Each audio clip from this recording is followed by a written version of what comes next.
अगर आप हिंदुस्तान का राजनीतिक इतिहास पढ़ते हैं और सत्तारूढ़ दल के इतिहास की बात करते हैं तो आपको एक प्रसंग याद आता है। प्रसंग 50 के दशक की शुरुआत का है, जब जनसंघ की स्थापना करने वाले श्यामा प्रसाद मुखर्जी संघ से कुछ स्वयंसेवक मांगते हैं। 5 स्वयंसेवकों की बात, इसमें दीनदयाल उपाध्याय जी का और कई लोगों का नाम आता है। और तब से एक ये अलिखित नियम सा चला आ रहा है कि संघ के स्वयंसेवक ज़रूरत पड़ने पर राजनीतिक दल में भेजे जाएंगे। इसको आप एक किस्म की प्रतिनियुक्ति सा मान लीजिए। और उसी के तहत भाजपा में ये व्यवस्था है कि हर राज्य में एक संगठन मंत्री होता है, केंद्र में भी होता है। इस वक्त भाजपा में केंद्र के स्तर पर वो दायित्व BL संतोष निभा रहे हैं। पहले रामलाल रहे, बहुत पहले 90 के दशक में, भाजपा के पहले उत्कर्ष के दशक में ये जिम्मेदारी गोविंदाचार्य के पास रही। यही बात राज्यों के स्तर पर है। 2015 में जब बिहार में विधानसभा चुनाव हुए तब एक नाम की खूब चर्चा हुई, दिनारा विधानसभा सीट, और नाम राजेंद्र सिंह, जो झारखंड में भाजपा के लिए संगठन मंत्री का काम कर चुके थे। एक थ्योरी भी चलने लगी कि जैसे गुजरात के संगठन मंत्री नरेंद्र मोदी के दिन बहुरे, जैसे हरियाणा के संगठन मंत्री मनोहर लाल खट्टर के दिन बहुरे, हो सकता है कि अगला नाम राजेंद्र सिंह का हो। 5 साल बीत गए, लेकिन कैलेंडर में सिर्फ बरस नहीं बदला, गठबंधनों की शक्ल बदली, राजेंद्र सिंह का सिंबल बदला। एक दिन ब्रेकिंग न्यूज़ की तरह आता है कि राजेंद्र सिंह चिराग पासवान, जो LJP के राष्ट्रीय अध्यक्ष हैं, उनके साथ खड़े हैं। और उसके बाद पटना से लेकर दिल्ली तक ये थ्योरी चलने लगी कि क्या LJP BJP की C टीम की तरह काम कर रही है, क्या कोई अंडर करंट है, क्या कोई पोस्ट पोल सिनेरियो का समझौता है, आखिर क्यों संघ की नर्सरी से निकले व्यक्ति LJP के टिकट पर जा रहे हैं और JDU का मुकाबला कर रहे हैं। इन सब सवालों का जवाब जानेंगे खुद राजेंद्र सिंह जी से। आपके नाम के साथ बाल स्वयंसेवक संघ जोड़ा जाता है, बाल स्वयंसेवक जोड़ा जाता है। प्रथम वर्ष, द्वितीय वर्ष, तृतीय वर्ष किया, नमस्ते सदा वत्सले पूरी ज़िंदगी गाया। तो नमस्ते क्यों कर ली भाजपा से आपने? नहीं, हमने विचारधारा से कोई नमस्ते नहीं किया है। हम क्योंकि जो एक बार स्वयंसेवक हो जाता है वो परमानेंट स्वयंसेवक रहता है। हाँ, और हमने कोई विचारधारा नहीं छोड़ी। पार्टी क्यों छोड़नी पड़ गई? नहीं, पार्टी तो हमने 62,000, पिछले बार 2015 में मैं चुनाव लड़ा था, 62,500 हमारे हमको मत मिला था। उसके बाद लगातार मैं 5 वर्षों तक यहाँ सेवा का काम किया और सभी मेरे यहाँ की जो परिस्थिति और स्थिति बनी उसमें सभी कार्यकर्ताओं का और जनता का विशेष रूप से दबाव था और आग्रह था।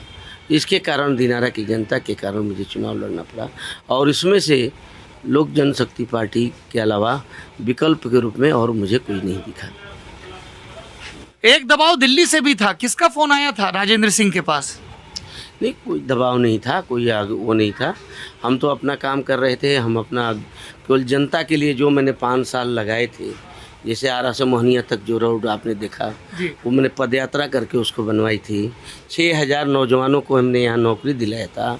किसानों की समस्याओं के लिए हमने हमेशा यहाँ उनका उचित मूल्य मिले उसके लिए लड़ाई लड़ी थी।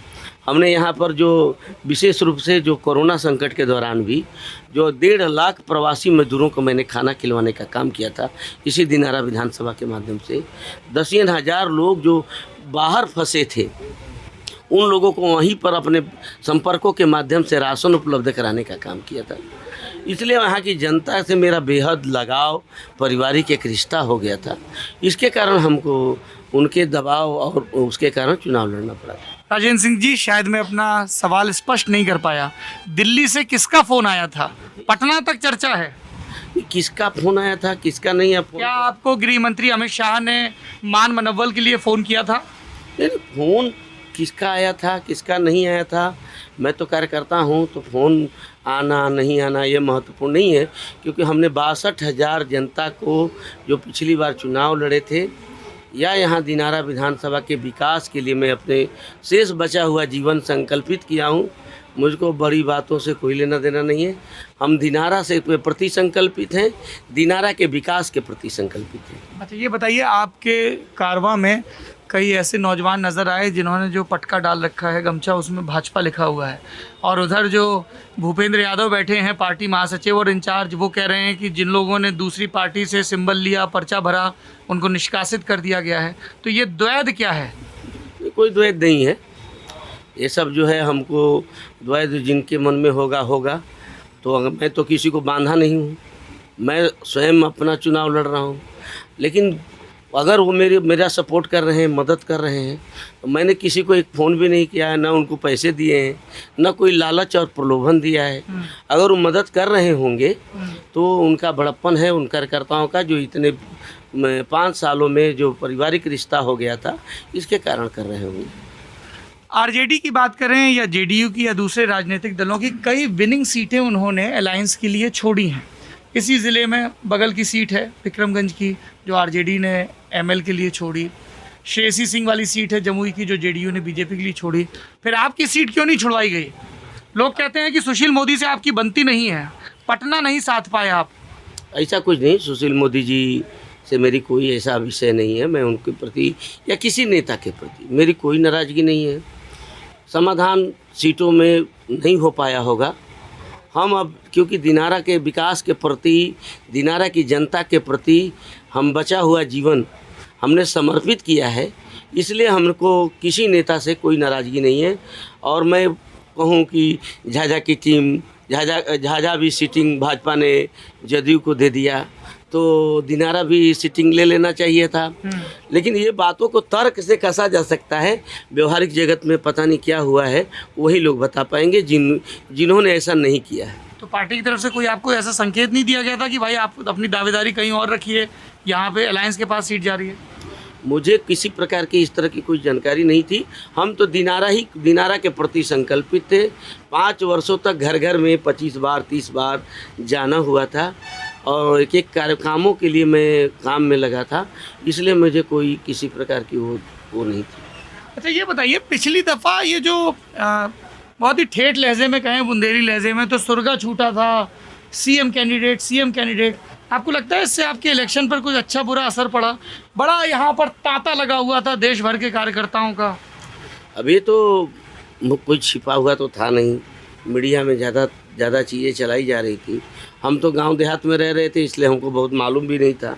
कुछ लोगों ने ज़रूर बताया जब मीडिया मेरे पीछे आने जाना शुरू हुआ। हाँ। जैसे अभी आ रही है। हाँ। मुझे प्रचार प्रसार भी ठीक से नहीं कर पा रहा हूँ। हाँ। जहाँ जाता हूँ वहाँ पहले 4 माइक वाले खड़े रहते हैं। हाँ। अब उनको अब उनकी बातें सुननी पड़ती है, उनकी बात माननी पड़ती है। तो हमको ये मालूम सीएम कैंडिडेट वाली थ्योरी कहाँ से आ गई?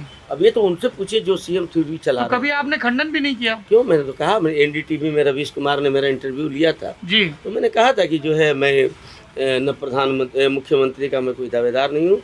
हमने मुख्यमंत्री के लिए सोचा भी नहीं है। हमारे यहाँ बड़े सीनियर लोग नेता हैं, वो लोग बहुत वर्षों से काम कर रहे हैं। मेरे अगर राजनीतिक जीवन का केवल 18 दिन हुआ है, ये आप मेरे बयान में देख सकते हैं।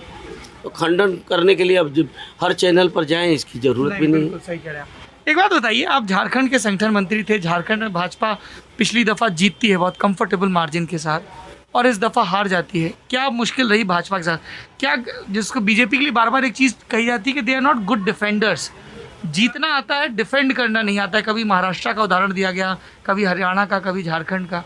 देखिए मुझे सब मैं झारखंड गया नहीं था, मैं अपने दिनारा में ही लगा हुआ था। पिछली जीत तो आप ही के नेतृत्व में, पिछली जीत थी तो जैसे मजदूरी अभी यहाँ किया हूँ वैसे मजदूरी वहाँ किया था, वहाँ भी काम किया था। मेरे मिजाज में है परिश्रम करना, मेहनत करना, लोगों को खड़ा करना, लोगों को अपने साथ अटैच करके रखना। ये मेरी विधा है, ये मेरा तरीका है। मैं उनके लिए कुछ भी करने के लिए चला जाता हूँ, सब कुछ छोड़ के चला जाता हूँ। ये हमारा तरीका है। उसके कारण मैंने बहुत वहाँ देखे होंगे 2015 के लोकसभा विधानसभा चुनाव में एक भी बागी नहीं खड़ा था, क्योंकि सबसे मेरा पारिवारिक संबंध था। जो कार्यकर्ता मांग भी रहे थे टिकट, उनको मैं समझाने में भी सफल हुआ था। लेकिन आपको समझाने कोई नहीं आया इस दफ़ा?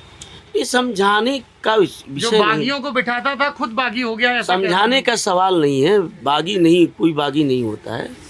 और कुछ बात रही होगी जिसके कारण ये सब विषय आए हैं, और हम तो अपनी विचारधारा के प्रति सदैव संकल्पित हैं, आगे भी संकल्पित रहेंगे। हमको कोई ये नहीं है कि मैं जो है पार्टी छोड़ दिया, पार्टी का नुकसान करने के लिए बहुत सारे लोग चाह रहे होंगे, बहुत सारे लोगों को लग रहा होगा, लेकिन हमने इसके लिए मैंने काम नहीं किया है। मैं वही काम कर रहा हूँ जो हम विचारधारा को जिससे फ़ायदा हो। जो चौराहों के चुनावी चाणक्य होते हैं वो एक गणित समझा रहे थे सासाराम में कि राजेंद्र सिंह जी एलजेपी से चुनाव लड़ रहे हैं, जय कुमार सिंह जेडीयू से चुनाव लड़ रहे हैं, ऐसा ना हो कि इन दोनों की लड़ाई में आरजेडी के मंडल निकल जाएं। तो ये जो इलेक्शन अरिथमेटिक बतियाते हैं लोग, उनसे क्या कहना है आपका? वो कैसे साधेंगे उसको? आप जनता में जाके बात कर लीजिए जी। कोई लड़ाई नहीं है किसी प्रकार का। मुकाबला आपका किससे है, जेडीयू से या आरजेडी से? मुकाबला जनता से है, जो भी लड़ रही है जनता से लड़ रही है। यह लड़ाई जनता बना मानने है।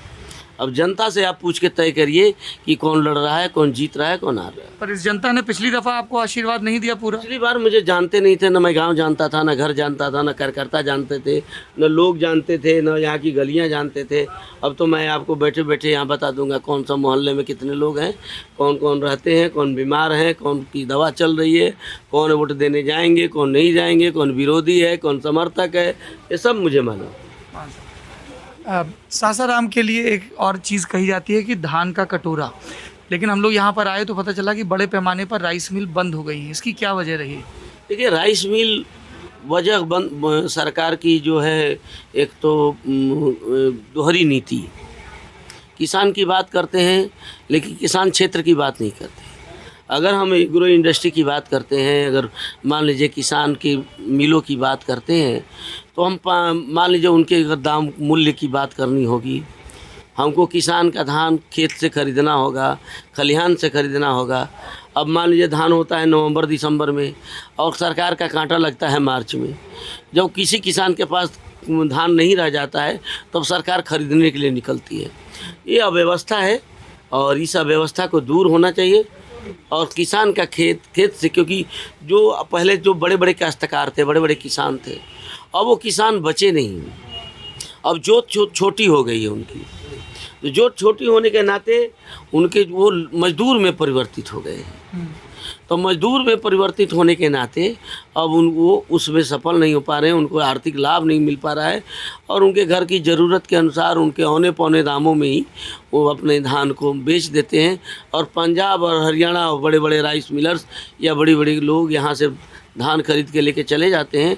हमारे यहाँ की जो आप देखे होंगे, हर गांव गली में राइस मिल था, चाहे नोखा का राइस मिल हो, चाहे दिनारा का राइस मिल हो, नटवार राइस मिल के मामले में माने गली गली में राइस मिल था। पूरा पूर्वी बिहार, उत्तरी बिहार और बंगाल पूरा चावल हम लोग उपलब्ध कराते थे।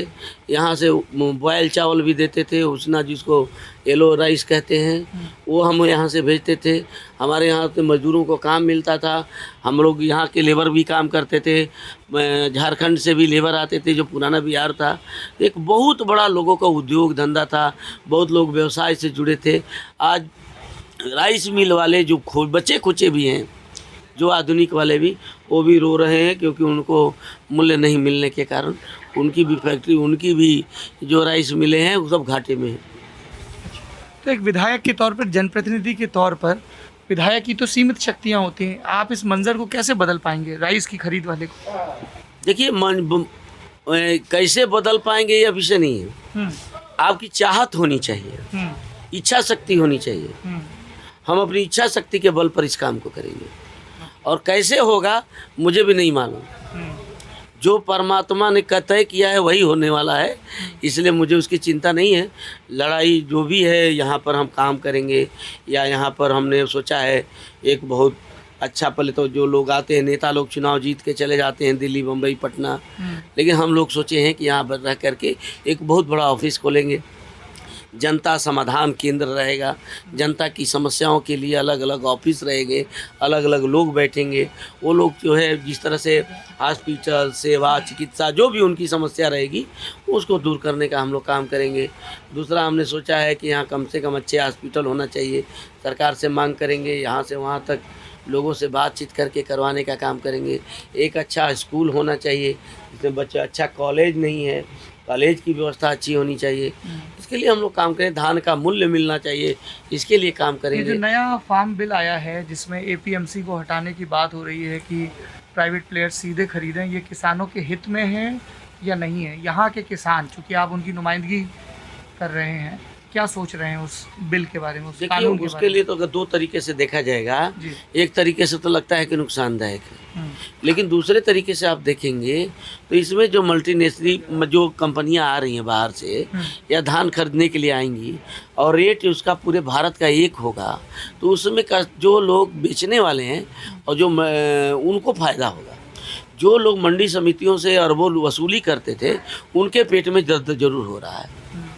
अच्छा, एक आखिरी सवाल राजेंद्र सिंह जी मेरा ये है कि कई लोगों ने कहा कि जब चिराग पासवान ये घोषित कर चुके हैं कि हम भाजपा को समर्थन देंगे, भाजपा कह रही है कि हम जेडीयू को समर्थन दे रहे हैं, तो हम गफलत में क्यों पड़े? कई दफ़ा ऐसे अखबारों में टिप्पणी लिखते हुए जो वोट कटवा का टैग लगा दिया जाता है, उस पर आपकी क्या रिएक्शन होती है? क्योंकि चिराग पासवान तो अभी भी यही बात कह रहे हैं कि हम मोदी जी के साथ हैं, मोदी जी हमारे दिल में बसते हैं। एक टैग जो भी लगा रहे हो, मुझे इतनी बड़ी बात नहीं मालूम। मैं तो केवल दिनारा की विधानसभा की सेवा के लिए काम कर रहा हूँ। जो यहाँ के सिटिंग विधायक हैं, मंत्री हैं जयशंकर सिंह, उनका एक वीडियो वायरल हो रहा है जिसमें वो कह रहे हैं कि हम 5 गाड़ी राइफल लेके चलते हैं, सबका बुखार उतार देते हैं। तो ये बहुत यहाँ पे क्या बाहुबल वाली लड़ाई रहती है क्या, वर्चस्व की लड़ाई रहती नहीं, है? मैं तो सीधा सिंपल हूँ, मेरे साथ तो गार्ड भी नहीं है। मैं तो एक सिंपल आदमी हूँ। मेरे को तो कहीं किसी को मैं इतनी कभी आपने इतनी बातों में कभी देखा नहीं होगा किसी के प्रति उत्तेजनाजनक बातें भी करते हुए।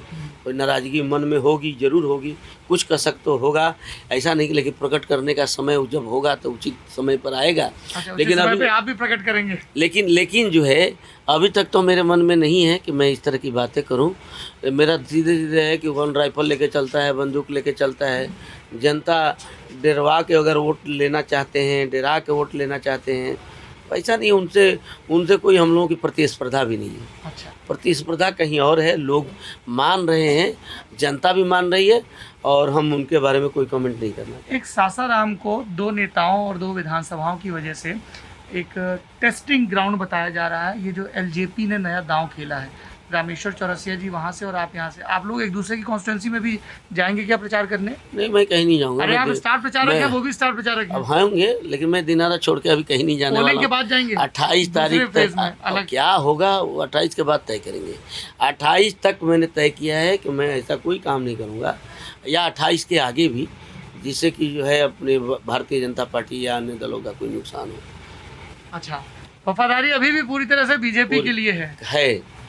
चलिए, ये दिलचस्प है। तो फिर ये भी लोग संभावना जता रहे हैं कि राजेंद्र सिंह जीतते हैं तो वो दिन दूर नहीं जब वो फिर से बीजेपी में शामिल हो जाएंगे, कि एलजेपी में बने रहेंगे सर? क्या होगा, एलजेपी तो अभी है, हाँ। एलजेपी में है, ऐसा कोई नहीं है। उन्होंने मेरा सम्मान दिया है, हाँ। उन्होंने मुझे टिकट दिया है, हाँ। उन्होंने मुझे सिंबल दिया है, हाँ।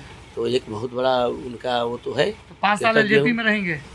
अब 5 साल या 50 साल क्या होगा, ये बड़ा तो ओपन एंडेड जवाब है सर। समय बताएगा ना। अच्छा, चलिए, आप राजेंद्र सिंह जी को सुन रहे थे। जैसा मैंने पहले कहा कि एक तरफ अटकलें हैं और दूसरी तरफ ज़मीन की हकीकत है, जिस हकीकत को भांपने के लिए हम बिहार की चुनाव यात्रा में निकले हैं। इस पूरी बातचीत के बारे में, बीजेपी के काडर के इस द्वंद्व के बारे में, इस संशय के बारे में और आला कमान में जो सुगबुगाहटें चल रही हैं बयानों के स्तर पर, उनके बारे में आपकी जो भी राय हो कमेंट बॉक्स में ज़रूर बताइए। आप देख रहे हैं दी ललन टॉप।